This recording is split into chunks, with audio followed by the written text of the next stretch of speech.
আসসালামু আলাইকুম। আজকে আমি রান্না করছি মিষ্টি কুমড়া। তাই কড়াইয়ে তেল দিয়ে পেঁয়াজ, কাঁচা মরিচ, রসুন এগুলো দিয়ে দিবে। তারপর এখানে পরিমাণ মতো হলুদ গুঁড়া, মরিচ গুঁড়া, জিরা গুঁড়া আর লবণ দিয়ে দিবে। দিয়ে হালকা নেড়ে চেড়ে তারপর এখানে অল্প একটু পানি দিয়ে দিবে।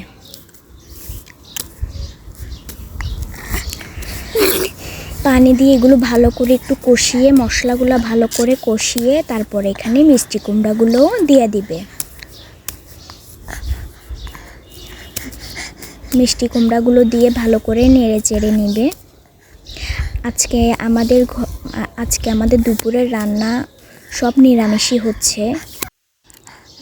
তাই আমার ছেলের জন্য একটা ডিম পোস্টও করে নিচ্ছে।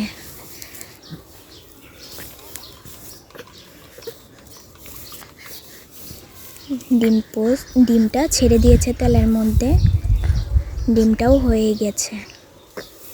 তারপর করা হচ্ছে শিমের ভর্তা। ওর জন্য মাছ একটা ভাজি করে নিচ্ছে, কারণ কি শুটকি নেই। এখানে বরবটি, শিম, আলু আর মরিচ আছে। মাছ ভাজা হয়ে গিয়েছে। তারপরে শিমগুলো দিয়ে দিয়েছে, হালকা একটু পানি দিয়ে দিয়েছে। আর এখানে ডাল রান্না করেছে। এই শিমগুলো একটু পরে হয়ে যাবে। আর মিষ্টি কুমড়ার মধ্যে একটা ডিম ভেঙে দিয়েছে। তারপর একটু হালকা নাড়াচাড়া দিয়ে নিবে।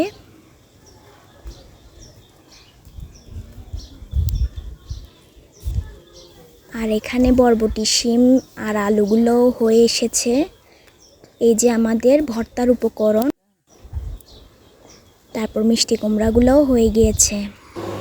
এখানে ভর্তার উপকরণ কাঁচা মরিচ, ধনেপাতা, বরবটি, শিম, আলু আর মাছ, ভাজি মাছটা। এবার এগুলো ভালো করে বেটে নেবে। রেডি এখন হয়ে যাবে ভর্তাগুলো। এই যে হয়ে গিয়েছে। আচ্ছা, ঠিক আছে, সবাই ভালো থাকবেন। আল্লাহ হাফিজ।